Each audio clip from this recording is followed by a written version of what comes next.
نحمده ونصلي على رسوله الكريم أما بعد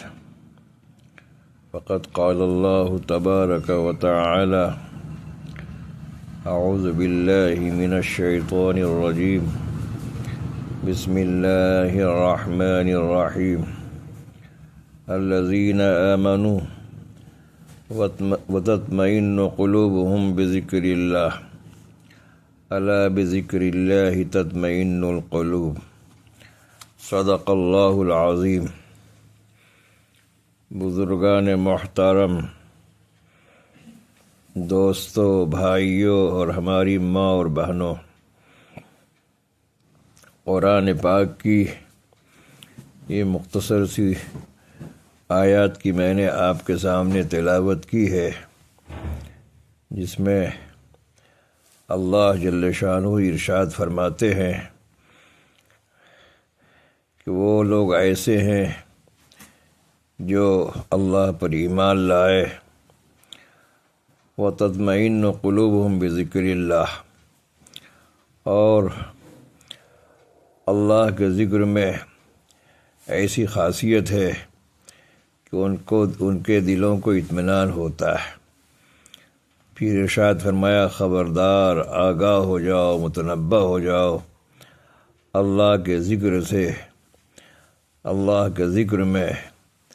دلوں کو اطمینان حاصل ہوتا ہے۔ سورہ رعد کی یہ آیت ہے۔ مذکورہ آیت کا مطلب یہ ہے کہ اگر آپ کو اور ہم کو اور کسی بھی ایمان والوں کو سکون قلبی چاہیے تو اللہ کے ذکر سے، اس کی یاد ہی سے سکون قلبی کو آپ اور ہم حاصل کر سکتے ہیں۔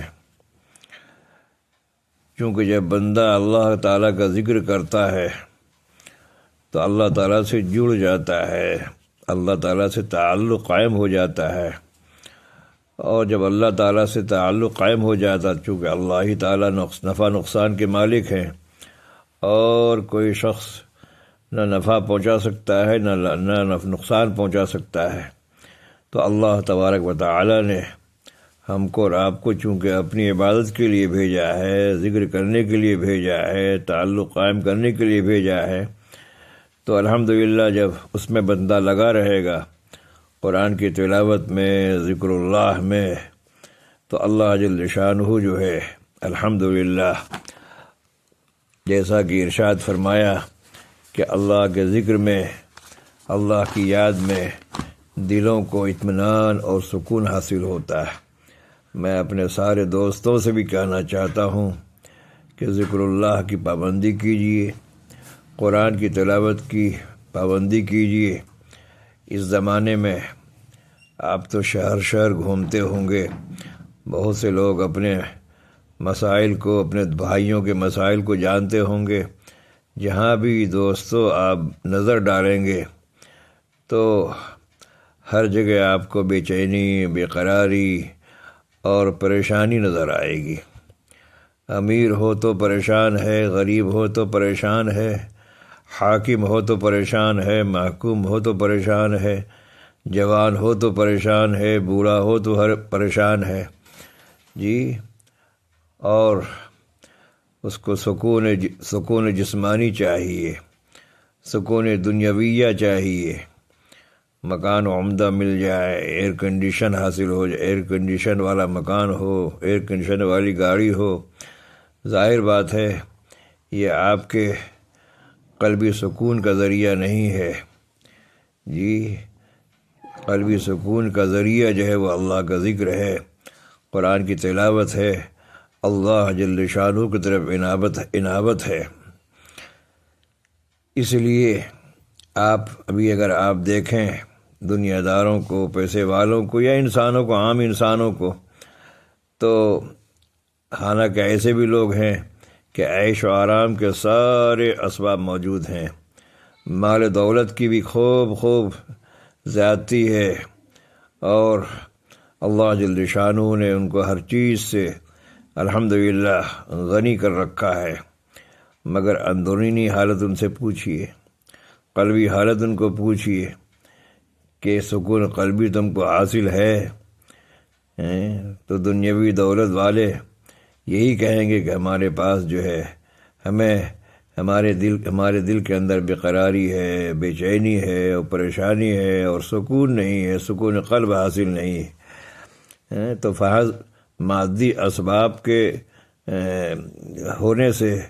مادی اسباب پر محنت کرنے کی وجہ سے اور مادی اسباب کے کثرت کی بنیاد پر جو ہے آپ کو ظاہری آرام کی شکل تو نظر آئے گی، مگر سکون قلبی آپ تلاش کریں گے، دلی اطمینان اگر حاصل کریں گے تو ظاہر بات ہے آپ کو اللہ کے ذکر میں، آپ کو قرآن کریم کی تلاوت میں اور احادیث مبارکہ پر عمل کرنے میں آپ کو جو ہے سکون قلب حاصل ہوگا۔ تو دل کا چین اور سکون جو ہے دنیاوی دولت سے نہیں، مال سے نہیں، فیکٹری سے نہیں، کارخانے سے نہیں، کبھی بھی حاصل نہیں ہوگی دوستو بزرگوں۔ قلبی سکون کبھی حاصل نہیں ہوگا آپ جب تک کہ آپ دیندار نہیں بنیں گے، جب تک کہ آپ دین پر عمل کرنے والے نہیں بنیں گے۔ جی ہمارے پاس سکون کی چیزیں ہیں، مکان بن گیا تو گاڑی کی فکر، گاڑی آ گئی تو اے سی کی فکر اور نہ معلوم کن کن چیزوں کی فکر کرتے ہیں، اور ظاہر بات ہے کہ یہ آپ کے لیے سکون قلبی کا ذریعہ نہیں ہوگا۔ اس لیے آپ نے یہ بات جو سنی ہماری زبانی تو معلوم ہو گئی کہ سکون قلبی جو ہے مادی چیزوں سے حاصل نہیں کر سکتے آپ۔ سکون قلبی اگر حاصل کرنا ہے تو اللہ جل شانہ کے ذکر سے، قرآن کی تلاوت سے، فرائض و واجبات، سنن مؤکدات کے اہتمام سے ہی آپ کو قلبی سکون حاصل ہو سکتا ہے۔ اللہ تعالی ہم کو بھی توفیق عطا فرمائے، آپ کو بھی توفیق عطا فرمائے۔ اسی لیے ایک روایت ہے حضرت ابو ہریرہ رضی اللہ تعالی عنہ کی، وہ فرماتے ہیں کہ اللہ کے رسول علیہ السلام نے ارشاد فرمایا، کیا فرمایا؟ فرمایا انا عند ظن عبدی بی،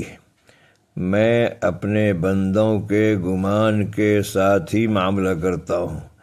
جیسا وہ میرے ساتھ گمان رکھتا ہے۔ فرمایا اذا ذکرنی، میں ان کے ساتھ ہوتا ہوں جب مجھے یاد کرتا ہے۔ فإن ذکرنی فی نفسہ ذکرتہ فی نفسی، اگر وہ مجھے اپنے دل میں یاد کرتا ہے تو میں بھی اس کو اپنے دل میں یاد کرتا ہوں۔ اور اگر وَإِن ذکرنی فی ملئ ذکرتہ فی ملئ خیر منہ، اور اگر مجھے وہ جماعت میں یاد کرتا ہے تو میں بھی اس کو ایسی جماعت میں یاد کرتا ہوں جو اس جماعت سے بہتر جماعت ہے، جی فی ملئ خیر منہم۔ اور ارشاد فرمایا وَإِن تقرب إِلَيَّ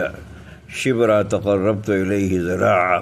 وَإِن تقرب إِلَيَّ ذراعًا تقربت إِلَيْهِ باعًا وَإِن أتاني يمشي أتيته هرولة، او کما قال علیہ الصلاۃ والسلام۔ اگر بندہ میری طرف ایک بالشت متوجہ ہوتا ہے تو میں ایک ہاتھ اس کی طرف متوجہ ہوتا ہوں، اگر وہ ایک ہاتھ بڑھتا ہے تو میں 2 ہاتھ ادھر متوجہ ہوتا ہوں، اگر وہ میری طرف چل کر آتا ہے تو میں اس کی طرف دوڑ کر چلتا ہوں۔ اس سے یہ بات معلوم ہوئی کہ ہم کو اور آپ کو ذکر اللہ کا اہتمام کرنا چاہیے، قرآن کی تلاوت کا اہتمام کرنا چاہیے، اللہ کی طرف عنابت کا اہتمام کرنا چاہیے، استغفار اور درود شریف اور تیسرا کلمہ اور کلمہ طیبہ کا اہتمام کرنا چاہیے۔ پھر دیکھیے گا انشاءاللہ تعالی آپ کو سکون دماغ بھی ہوگا، سکون قلب بھی ہوگا، اور جب سکون قلب ہوگا تو انشاءاللہ جسم کو بھی سکون ہوگا۔ اللہ جل شانہ ہم کو اور آپ کو ذکر اللہ پر دوام کی توفیق عطا فرمائے، قرآن کی تلاوت